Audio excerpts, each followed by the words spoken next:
صباح الخير خاوتي غداتي صباح الخير عليكم بونجور تو الموند اهلا وسهلا مرحبا بكم يا جماعة الخير j'espère que vous allez bien زول في اللون. Nous sommes le 14 septembre 2022.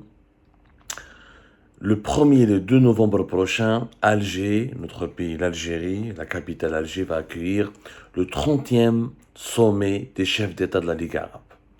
Le 31e, plutôt, sommet des chefs d'État de la Ligue arabe. Un événement qui a été, entre guillemets, vendu par les autorités algériennes comme étant un événement important, internationalement prestigieux, un événement qui est censé redonner à l'Algérie, permettre à l'Algérie plutôt de se replacer sur la scène internationale, sur l'échiquier géopolitique international, qui trouve comment les autorités algériennes parlent de cet événement depuis 2 ans. Ce sommet de la Ligue arabe, des chefs d'État de la Ligue arabe, était prévu depuis 2020. Il y avait la pandémie de la Covid-19. Ensuite, il y avait un problème d'agenda qui n'a pas été réglé au niveau des différents pays arabes. Et ça a été décidé finalement entre le 1er et 2 novembre 2022 à Alger. Mais bon, en fait, une question Balak se pose. Ou Balak, nos compatriotes aimeraient bien trouver une réponse à cette question. La Ligue arabe, ça sert à quoi d'abord? Et ce sommet de la Ligue arabe à Alger, il sert à quoi? Et on va commencer la réponse très simple. Ensuite, on va la détailler avec des arguments. La Ligue arabe, ça sert strictement à rien. C'est ça le problème. C'est-à-dire que l'Algérie va débloquer beaucoup de budget, chaque ministère va débloquer un budget, on va dépenser des millions de dollars, et on va faire une grande médiatisation, on va mobiliser tous les services de l'État, on va recevoir des délégations étrangères, on va faire beaucoup de discours, on va essayer de vendre cet événement comme étant vraiment un événement majeur. Or, en réalité, cet événement, sur le plan politique, et sur le plan géopolitique et sur le plan de la diplomatie internationale, il n'a strictement aucune utilité. Il y avait un journaliste français, Sylvain Sipel, qui a décrit un jour la Ligue arabe comme étant une organisation quasi moribonde.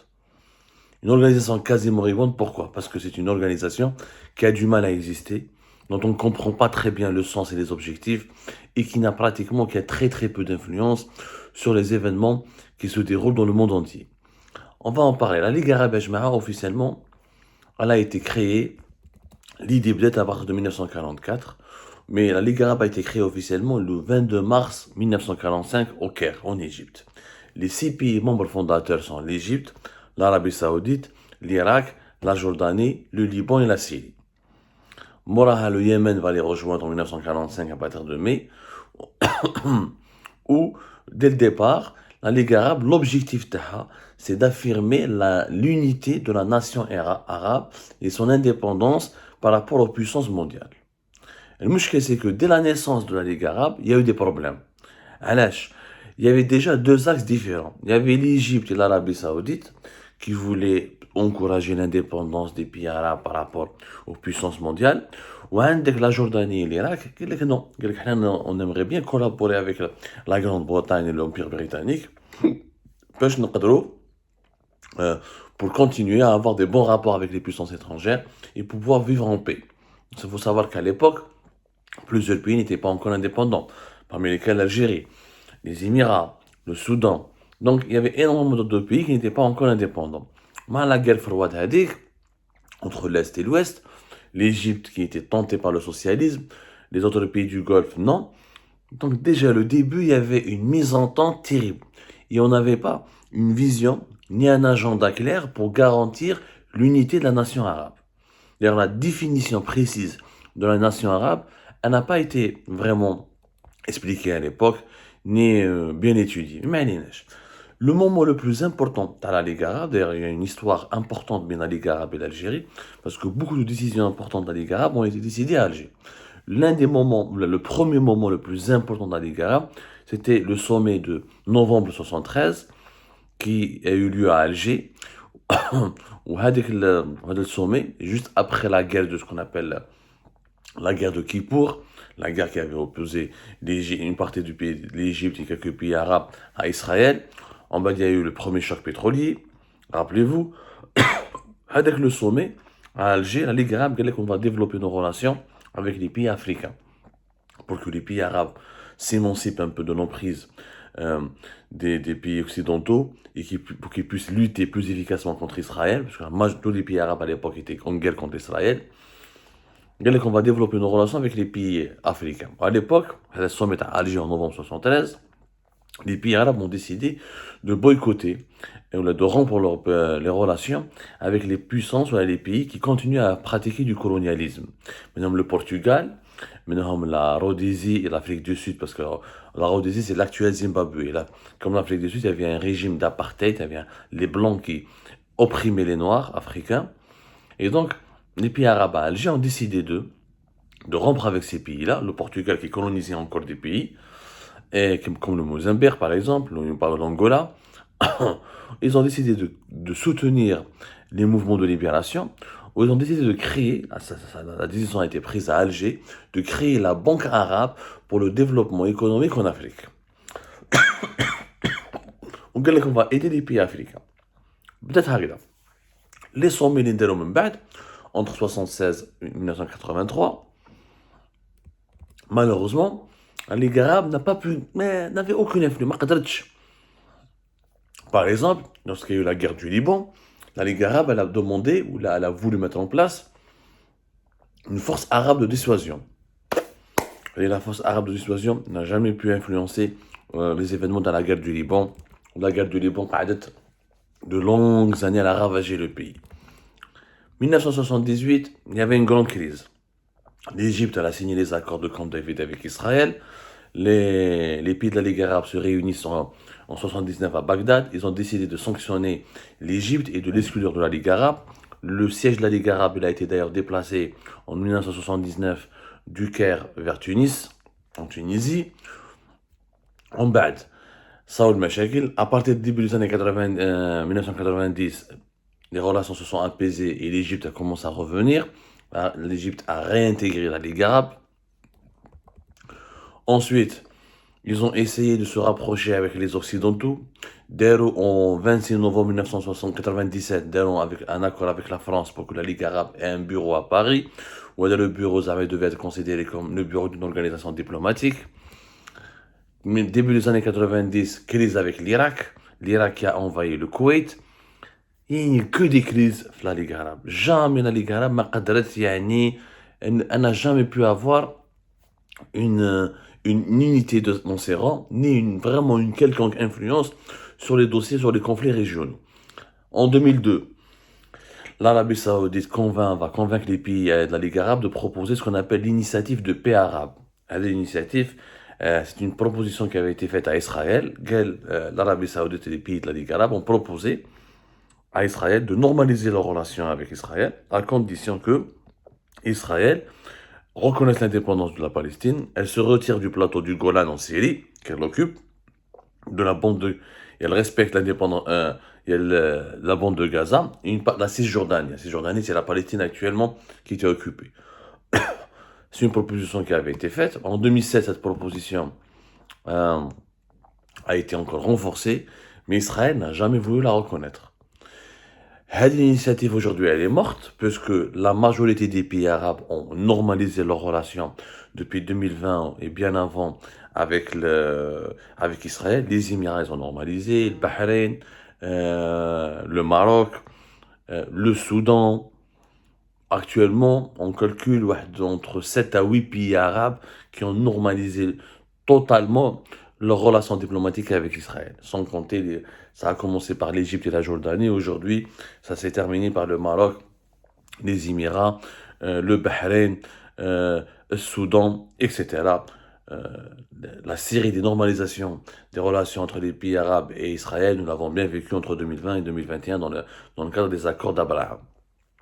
Donc, l'initiative de paix arabe élaborée en 2002, elle n'a aucun sens. En 2012, il y a eu la guerre de la Syrie, la guerre civile en Syrie. En bas, il y avait la guerre, depuis 2019, la guerre avec le Yémen. On a vu des pays arabes qui s'attaquent à notre pays arabe, où la Ligue arabe n'a absolument rien fait. Il y a eu une coalition qui a été mise en place pour essayer d'envahir le Yémen pratiquement. On a eu le problème avec le Qatar et en 2017 le Qatar مع les Émirats l'Arabie Saoudite. كارثة بمعنى الكلمة. Que des crises internes, que des problèmes d'unité, pas de vision du monde. C'est pour cette raison que la Ligue arabe n'a jamais eu une véritable influence. Où les sommets de la Ligue arabe ne servent pas à grand chose. En plus, Lyon, la Ligue arabe, enfin, depuis plusieurs années, hein, elle a une crise d'identité. Parce qu'elle a une autre organisation, et elle est l'organisation de la coopération islamique, qui regroupe l'ensemble des pays musulmans. L'organisation de la coopération islamique fait de l'ombre à la Ligue arabe. Parce que là, la Ligue arabe fait que 22 membres. L'organisation de la coopération islamique, elle est beaucoup plus vaste. Elle couvre par exemple une population de 414 millions d'habitants. C'est pratiquement le double que la Ligue arabe. Donc, l'organisation de la coopération islamique fait à 57 États membres. 57 États membres. Ou l'organisation de la coopération islamique, l'OCI, elle a plus d'influence que la Ligue arabe, parce qu'elle regroupe des pays musulmans beaucoup plus importants, elle regroupe, elle a tissé une identité importante en utilisant l'islam comme un élément fédérateur. Ouais. Il y a des membres, il y a même des pays qui sont membres, mais qui sont une minorité de musulmans. Ouais, vraiment, elle essaye de peser, elle essaye d'avoir de l'influence. Les sommets Tawahat à l'OCI sont beaucoup plus. L'Algérie est membre d'ailleurs de l'OCI depuis 1969. Le Maroc aussi depuis 1969. Il y a le Pakistan, un pays qui a une puissance nucléaire. Donc c'est une organisation qui a beaucoup plus de poids et dont les activités ont beaucoup plus d'impact que la Ligue arabe.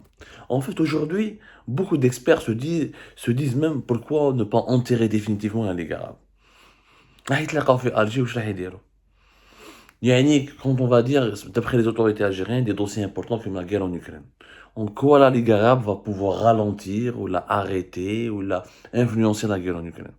Les pays arabes ne produisent rien, ne font que consommer. Ils n'ont aucun poids dans le développement technologique, dans le développement économique mondial.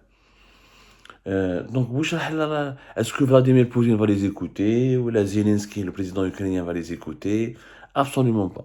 La crise en Syrie, à l'Algérie, la Syrie, ils ont déjà convenu d'un accord pour que la question du retour de la Syrie au sein de la Ligue arabe ne sera pas abordée à Alger, pour ne pas provoquer la zizanie. La Palestine, les plus grands pays arabes ont normalisé leurs relations avec Israël, ils ont fait des alliances militaires et politiques avec Israël. Après le conflit algéro-marocain, est-ce que la Ligue arabe pourrait réconcilier l'Algérie et le Maroc? Il y avait une médiation saoudienne qui n'a pas abouti durant l'année 2021 et 2022. ورانا حاصلين absolument حاصلين يعني ما كاين والو les initiatives économiques arabes personne n'entend parler, mais vraiment personne n'entend parler. Pas de marché commun encore. Il y a une zone commerciale pour les échanges des produits et des services, ça ne marche pas beaucoup. Les échanges économiques entre les pays arabes demeurent faibles par rapport à leurs échanges économiques avec le reste du monde. La Hayatani Mantounadi. Grosso modo, c'est une organisation historique qui vit de son histoire par rapport au conflit palestinien avec Israël et qui a aujourd'hui une véritable crise d'identité et qui aujourd'hui, n'a aucun poids parce qu'elle n'a aucune influence et qui a échoué à s'imposer sur l'échiquier mondial. Donc ce sommet de la Ligue arabe à Alger va nous coûter beaucoup d'argent pour quelques médiatisations, pour un peu de publicité, mais finalement pour aboutir à quoi? À zéro action concrète. Mais vraiment zéro action concrète. C'est comme ça, tout à l'heure pour d'autres émissions, d'autres éclairages.